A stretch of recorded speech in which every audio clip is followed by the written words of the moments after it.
यही लिए कवि का संकेत है। सही जवानी में है गरिया चाल चली,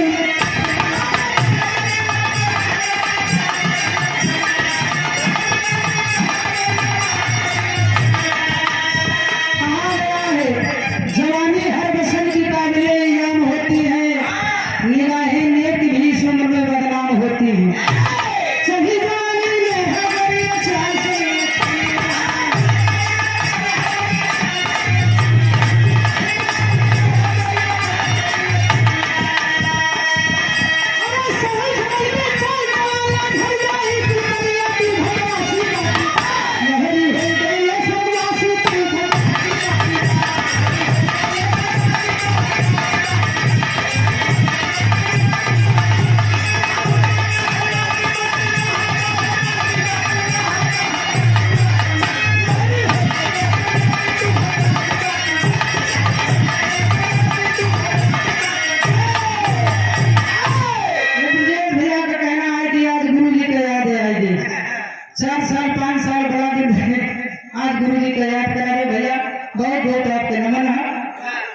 चरणों में कोट कोट नमन।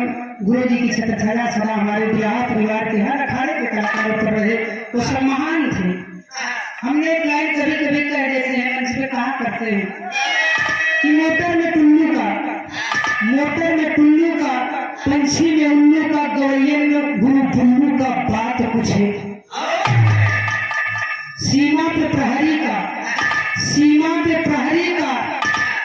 मछली में सहारी का, यहाँ में लहरी का बात कुछ है। भैया ये अंदाज था उनका जो गा करके चले गए, अमर इतिहास हो गया।